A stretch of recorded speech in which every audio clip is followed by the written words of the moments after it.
special local foods uko endpoint ni ama ho adresa kwano mu a ne ayebeka ne se ye didiyie ene nti kodidi wa hagye aho na wuwie a ensu papa no kasa na kira mineral water no wape bi anom na akoyie pa ede amawo wo mandawroma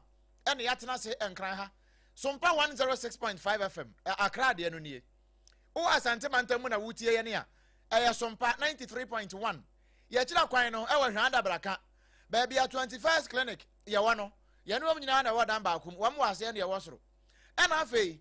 wonenam Paris ne mpatam ho baby a saudi ofri mase kra na akọ Lyon na saudi famu a de besi Paris ahenkro no mu a eya ahwehwe ye kira kwan eya adamfo pa radio ye no na ye gentre ha wo ho no Emmanuel Macron ene Kylian Mbappe mu wo ho nyina mo monitor wo mo sese bon afei SOMPA 101.1 e wota kwa SOMPA 103.3 e wota krade SOMPA 106.1 e wota chiman SOMPA 98.9 ene wo sunyane SOMPA 90.7 e wo nkranza ena SOMPA 101.3 eno e wo doma ho na doma FM 100.7 wano so achikase yi ya woto epetien Kaneshia Man Radio waje wade nam dwom ho ede nam station ho nyina ena afei Kingdom ahemamu 106.1 FM eno wo emfifi mantam mu baby afra ho sa mankasim waje fa ho a wade famwa de kokosi ede kosi bakana no epona no ho nyina ede na ede wuramu ogwai na wo mu nyina age afei bra Facebook ne so aya SOMPA Accra 106.5 live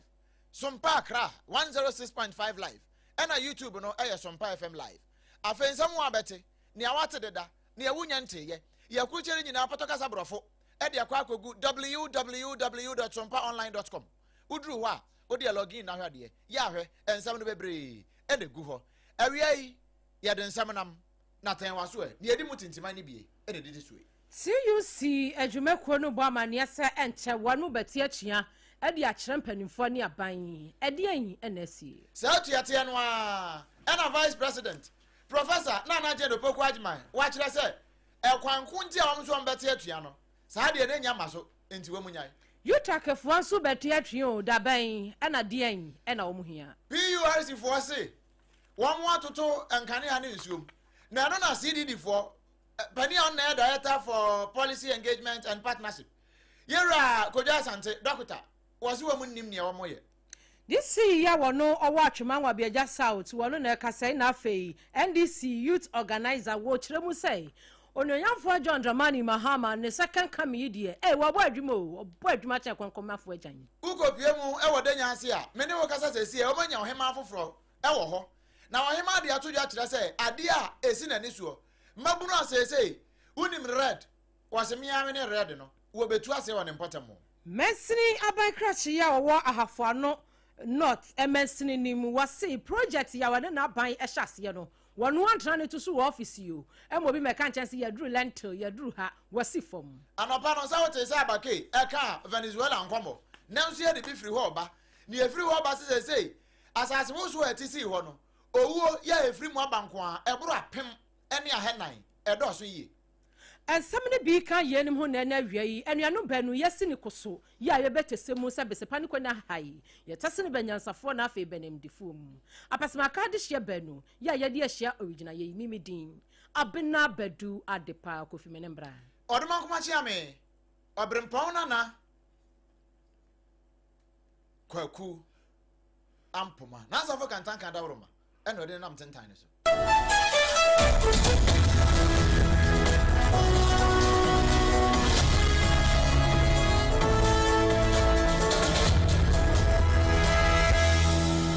Abusia Africa ya hu ene share Facebook no so live and color this is here aya SOMPA Accra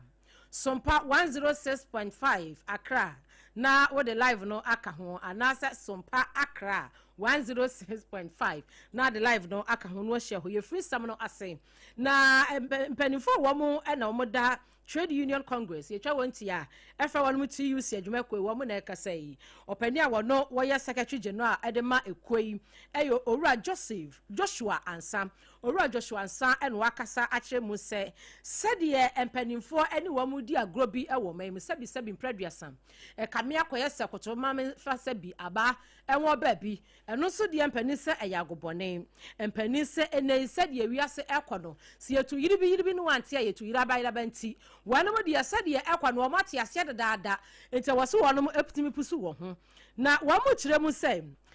wɔn ɛpɛ wɔn nneɛma bi sɛ deɛ bɛyɛ bɛboa ama wɔn dwumadi a wɔn di no wafa hɔ no bibia etumi akɔ yie afei wɔn salary increment nso a ɛwɔ sɛ aban no etumi pɛgyapɛgya mu nkakrankra ɛne ewidi all sectors no wɔn nso wɔn aka enwie ka na ne nyinaa nkamfoa no wɔn ɛde ɛyɛ wɔn gugu wɔn kaka gyina begu fam na kyerɛ sɛ wɔn bɛte atua ɛde akyerɛ aban no owura Joshua ansa ɛde nsɛm nyinaa ɛto dwa ɛwɔ abra 2026 wɔn annual labour conference no ɛkɔ so ɛwɔ ho ɛna ɔde sansɛm ɛto mu. If you push us to the wall, we will strike. We are only happy because we think that we are not gotten there yet. But if they push us there, we will strike. Because that's the only way we can redeem our rights. Let us continue to have fair discussions, fair conclusions, and there will be no strike in this country. Otherwise, there will be strike. Number two, you were all flabbergasted by a news flash yesterday, and you are yet to confirm that some portions of people in this country have increased their salaries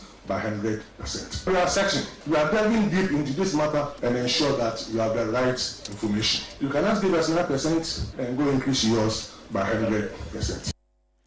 Enti no wɔn mu hia wɔn akatua ntumu ɛne nneɛma nkakra bi a wɔn adi kan di mu nkɔmɔ ɛde akyerɛ mpanimfoɔ dada enti no ɔpanin ɔno atwɛtwɛ ɛde ma TUC adwumakuo yi ɛyɛ owura Joshua ansa wɔn ɛna wɔn 2026 annual labour conference ase wɔ ho wɔde sansɛm yi ɛto dwa enti no mpanimfoɔ anyɛ nɛsi wɔn amomante wɔn nkan ne manim yade a ebia ɛnhyɛ wɔn mu sɛ wɔn bɛte akyia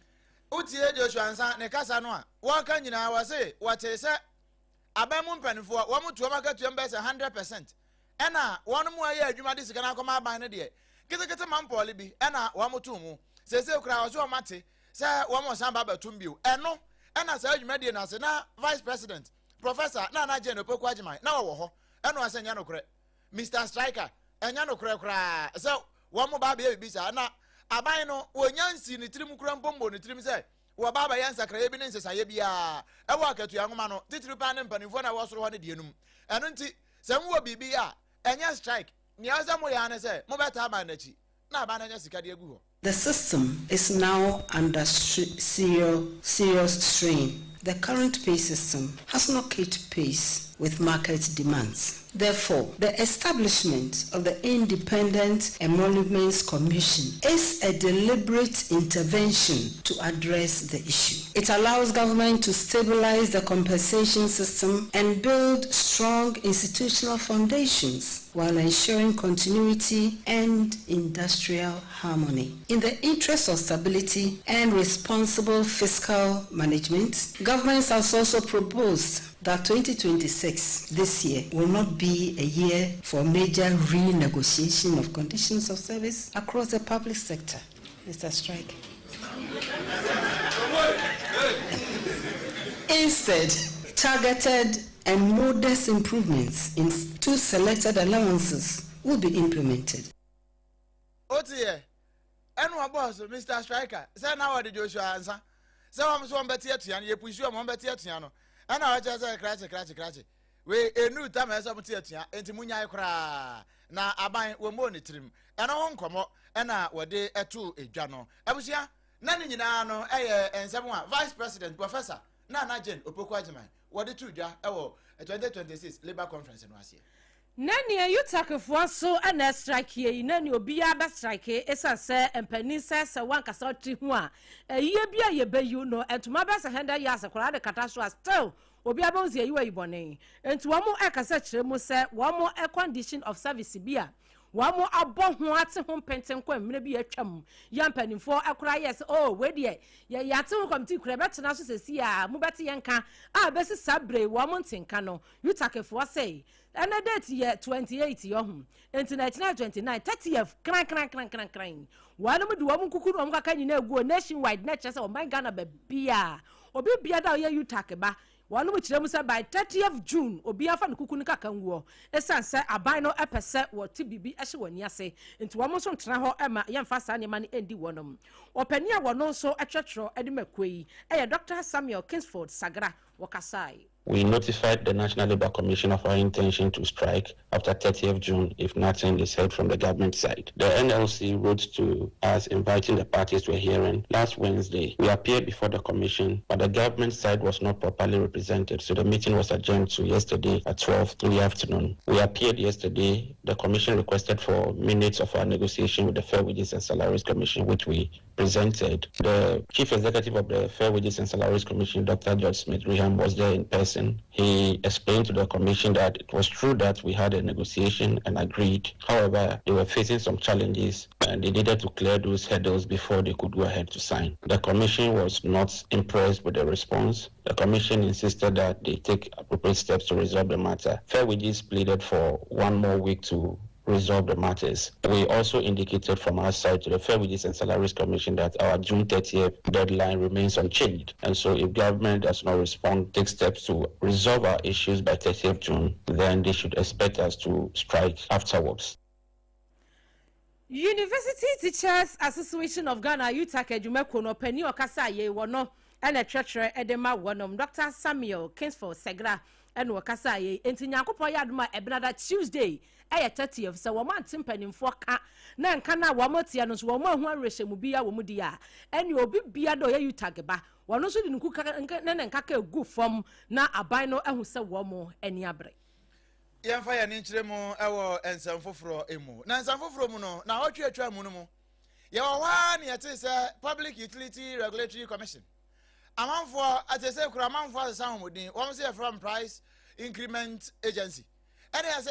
na Price Increment Agency pia any PURC there say kwan we won say kra say pi ni wom na no na wo mo ba ya wo mo so say nkane abo wo ma hwa say atum kakra de ma won na nsuo kra nso de say atum ya na no kra ba wa beidu etefa mu asantemantam mu ebu say asanteman say won betu ya na asanteman say so mu nim no de say increment de ba say won be hwe won no enya bi ni ubepia nkran ha ankran fo nso na no post cheku ene nkran ha fo no so bi kasa wa say hwe why is here aha ne he munim na mo de ba ene bele ne mo meje sane wo mo ba hwe mo no enya bi ni na no na Dr. Kojo Asante one na Director of Policy Engagement and Partnership our Center for Democratic Development CDD Ghana no wo ena wo kira say na sa PURC na nkasa kura no why ni pani oda no ana abrebe na ya wo ko meeting ena abrebe na wo ko cho minute no wo yo mo calculation ehunu sampa abake ho ayefe pa nti e maniskado do betimi atua ne bo msafo de o ma no dodo akura he wono amukane no kura wonyusu eno nti won de won timi ntua wahu na eya na de no mkeka bom sa na so ma Ghana fo anhunu a dako won mo ho na Ghana fo atuam so atua Dr. Kojo Asante. I really have to speak like a customer of ECG, and I think my frustration is probably reflected in many households who really don't understand. I can't remember a time when my electricity bill has actually reduced. Almost every year, it's just gone up and up and up, and it's not like I keep adding gadgets to my house to worry about consumption. It's really excessive, and you can't really put your finger on why you are getting these increases year on year. And so the question for me is really PURC and PURC's mandate, particularly in assessing cost, impact what you are generating that eventually gets to the distribution, because all of that cost is added. Whatever the IPP will generate, it will charge you. So you start building up that cost right from there. So by the time it gets to distribution, you have this high cost that you have not actually received even as ECG. Dr. Kojo Asante no Director of Policy Engagement and Partnership our Center for Democratic Development CDD Ghana eno akasa no wa tese ma ma wi ammo nsemu na ma mfram afan amfamu transparency anya adwuma da bia Ghana for bom sujotire bia nse yesam dia aframo Public Increment Agency meanwhile aframo Public Utility Regulatory Commission no mo de regulation no mo mfa ma ena mo commission increment sa mo de ban so a adekode potin ti e ma mo tututu mu no mo mfa factors ne mra Ghana fo no asa mo de aba na ECG fo ne Ghana water fo age esa mo ka bi ma Ghana fo kra mo nka ma won nanso Ghana fo na do so e chen ECG fo ne Ghana water fo ne mo kra PURC fo no enti mo dwuma de amudi nyina no iya mo memframa ne nsuo emfa mu kama pa Yetro ensam no asoni akoyanim ewon semfofro mu dia asante mantamo ehwo ne doko NDC chinyama nyuku akatamanso ekuonim opani opiemu awatwema wabiaja south abato mpeswa so a oboaboa emabunu a womo ewo afa ho nyina kwawuram wandisi kuom ya wonso adada womo enkakra eye owura Maxwell Echampon wadi atudwa akire mu se Sadia His Excellency Yera John Dramani Mahama Mr. Babio esiemu se jata wobo adwuma ne second coming die wase ehwe ni ye pa wase we aya second to 9 obia ne ho betimi de ne ho atoto no wase second coming we wabia we timamuni a we Ghana ni abeka se aban we amamu enkoye wase mansa so enka bete bobole bobo wase sadia ekono akono nti bibia di adanse se NDC amanyoko no wano besa so adi nkonim 2028 ni nyina enkamfua no owura Maxwell Champon say nyame ya adom wasanso agina mu o na wasanso apredi bra no a wokura mu ewo eye atwemanwa biaja south abato mpeso so say youth organizer no enti no waka kira na de hye nyina se breso a wo to aba no enfamanisan so wono kwa no obi obetumi aka wo mo abom na wadwene emabunu ne ho sede be ya 2028 NDC mu betumi asan di nkonim ewo afa ho Atwuma biaja south MPP for no endorsement nanso NDC for ye wa no ye try say ye be cancel pa akire wo mo no numa NDC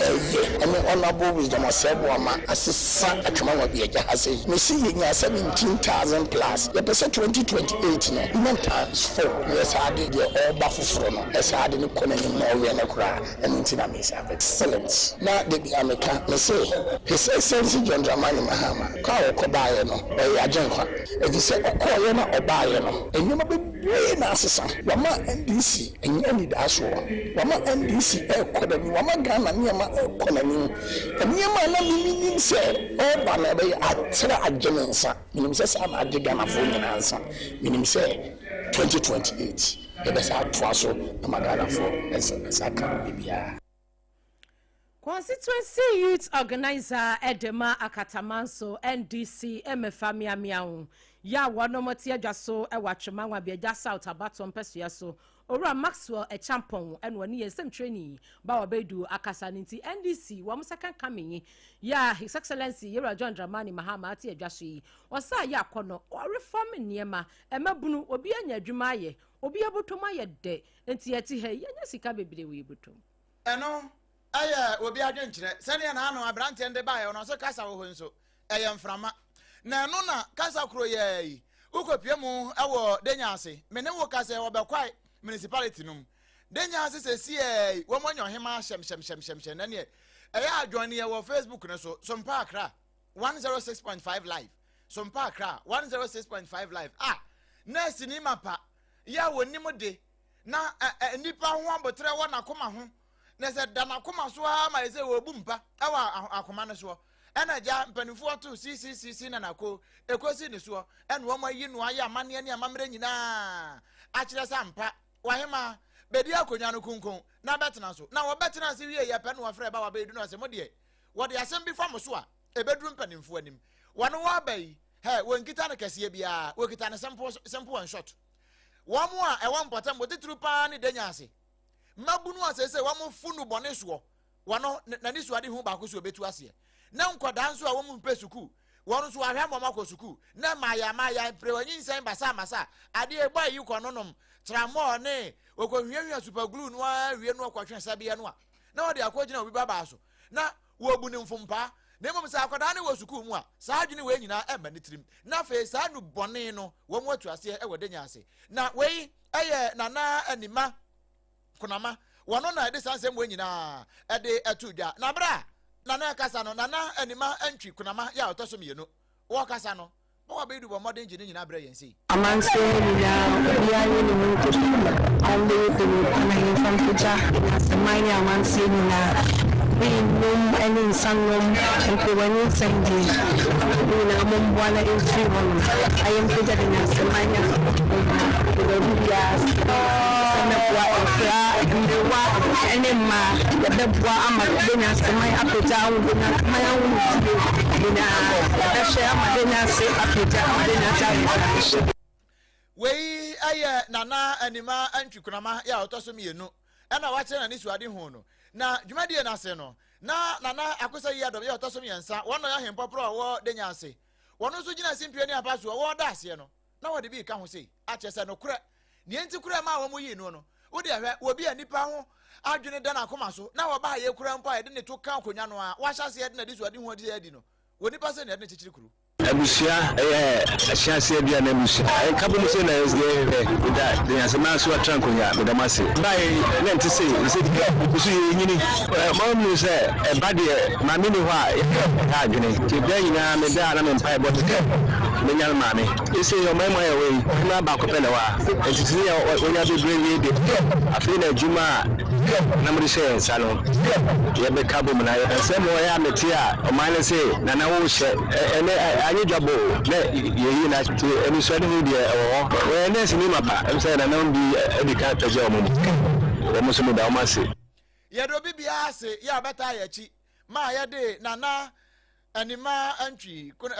kunama a otoso mienu ye ne si akonya so no na ni suade hu nyina betimi aba mu kama no ye de obi ase na emom wo se fata wo ye nurse ni ya wa bobew na mabunu hu dadwene eda na koma so eno nti wasafata se yede manu we eye nana akosa yi adom ya otosom yensa wonne ahempopra wo denya ase nana no atena konyansa ase so ena wode ba wa beidu ebo asankomo yo no so fa ne nyina ede bre yen asante matsam ho an yegusu a yegina na we no yenwura mu e wa hafo ano not mesine no emo na MC ya wo ho wase said ye be ya opanini a wonu obo ne dini ya oyi nyina ya mampani no ne dwuma wo bo e wo mai so mampani ne dwuma abekoso nti wono no want na sio enti wono ye MC e wo hafo ano not mensi ni mu no waso dia project ya na ban no afei wonu amu asomu a wo mo ade ama contract no no onam so e bon nsrasa nkakrakra ehwe se aso contractors ni wonu ya dwuma mo de ne mapapa e ya dwuma ni eduru hene wo mo hia wei no de aka ho na one yensem twerefo ate wo ho agumu a ebinizo wusu ansa enaja odi na chie onyenyamfo akwasi adusai na wase ebra wo kopie mu e wo manfo afei no mehia na wohwe sede 6 unit classroom a omo esie enye no ko amanfo health center wamo award ya yesanso yade ama wonum na wohwe sede adwuma no adu na wohwe sede contractors no aye adwuma ede materials ye papa aye adwuma na nia ji wobo wonum abaso na waka kire wonum se adwuma na wonum ye no womanyi womakoma mu nyina ho hatali na womfanya adwuma no sede be ya dache adwuma foforo ba ye besan de ama wonum nanso yami adom ye baba be hwe ward ye city amama for health center no yami adom contractor no oversight ye hwe dwuma ya wo ya ekoyi na intimate office na de bia ye nje reports sinti sse MC so mi amedi mani be hwe dwuma die no na bibia chima dwe wo ho bia no so medi ma tum anso na da no be wi ye ba ye so yami adom project no so eko intentem se ne ye pe no na contractor no within schedule any can say abros were in 6 months contract no so tie no ye say obetimi awi say we did 2.5 months ti wo je be a wodria ni say obetimi meeting timelines and so yes that was so baba be share numesia 6 unit classroom block so IEC me adom no so contractor no so why dey she be adwuma no so edria just say on so within schedule and so about 2.5 months so far say adwuma no say kono me adom as municipal chief executive me so because we show mun kran so mun adwuma no yeah manage won can see the quality of work we adwuma na you could see say query that's blocks na omudi adwuma no nti quality no de nyame adom e wo so e da contractor for na sim adwuma de yankase ehu ye ni esi ade be ma contract na ka contractor ya de ma no wode enioma papa ebe ye adwuma no sede be yanke beche wahu enti we no example obi anhia sede be ya bibia betumi akoso aboa yenso man MC metremesini aban krache ya wo ahafo no not mesini mu asante emantamu onanyafo kwesi adusai ena wani yensem twerefo ebinizo wusu ansa ebonsra project ya wona aban eye ewo ni mesini emu wamu ko ni nyina no na endpoint development wamu mpomu ye ai sansa endpoint homeopathic clinic dia udru wa wonso camera for kasa bi say I'm free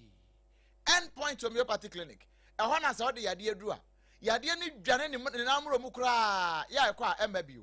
e ho se udru ho sesi ye ya ade a friend say infertility enya adwuma ho bio afa prostate in men bema ah ye kan obi amuna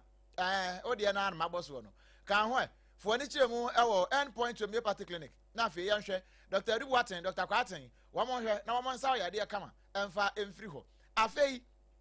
bɛrima bi wɔ hɔ a wɔabɔ mmɔden a wade obi babaa ɛna wɔde no akɔ fie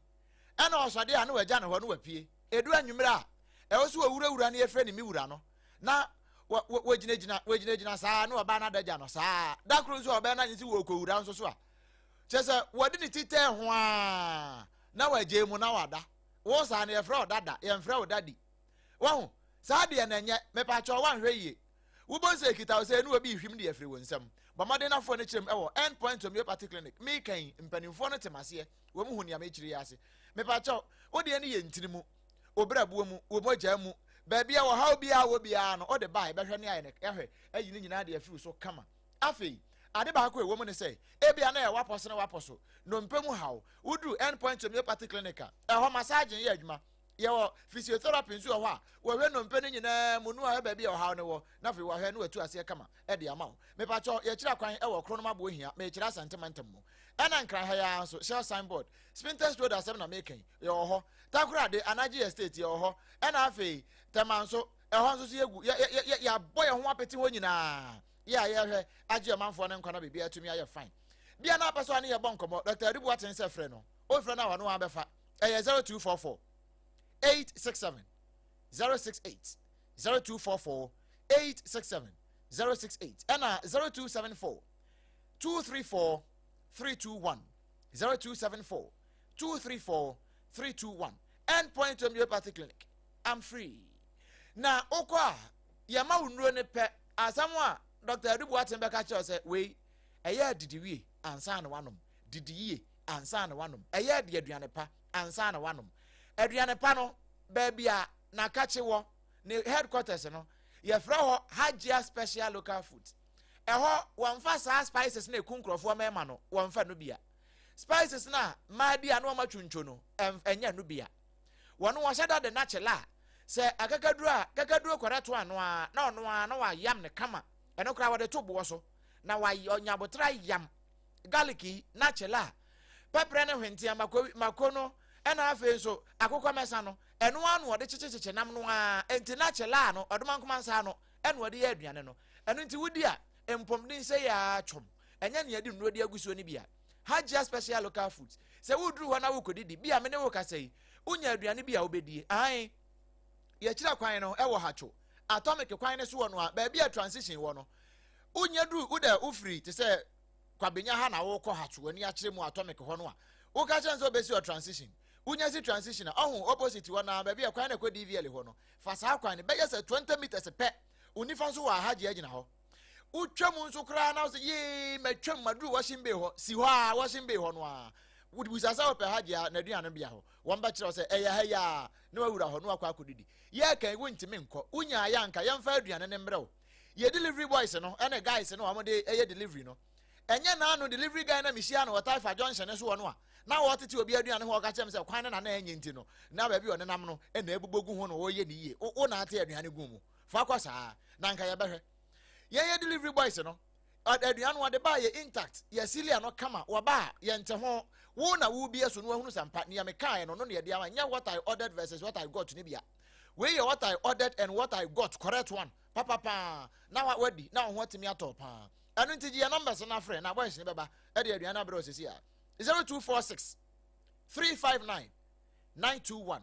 0246 359 921 and 0594 797215 0594 797215 Hajia special local foods aduane papa ne headquarters ne ho na emom udidi wie na wo benum nsuo na akwano nom ya nom nsuo ibidi a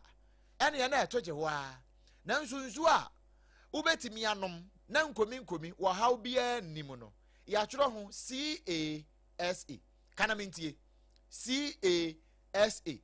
Kasa natural mineral water Africa Saloma Ventures woma ka che ne baaye wom Wataifa he ya back hospital na chi wo en wona butuo party na wo ye wedding eye me pa twa wonam krom wo de ya no kra ye birthday party unya nsuo wo ho a ba bia wonam bia wo hia nsuo de Kasa natural mineral water ye wona sa hye ye wo bottle free nketo mu ade kwa akasie mu ene ye wotete adaba no dispenser no ne ayese kula no na no so esi kwa na so na disposable sisu ne ye ebunom na ye ebunom ni nyina bia ye ne kama pa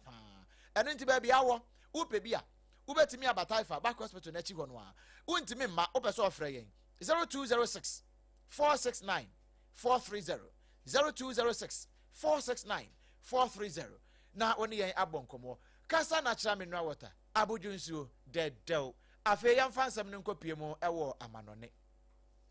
efiti bɛsɛ na kakra ni na wɔtwe a etwa mu yɛyi ɛde ba na wie yɛ nrɛ yɛyi yɛabɔ kaseɛ de free Venezuela sɛ uduru Venezuela sesi yɛ ya asase woso ya ɛsi hɔ yɛ ɛnɛ kora na abena bɛdu ka 7.2 magnitude ɛde kosi 7.5 magnitude we wɔm se since 1990 ebi kora nsi hɔ da saa ahoɔden sei ebi nwoso wɔ hɔ da no ɛno ho asɛm na yɛka na naano kora yɛde baayɛ no na wɔnom kyerɛ sɛ ewuo no baabi a ɛduru paa no na wɔm so obɛsɛ ɔha ne yɛde ɔtwe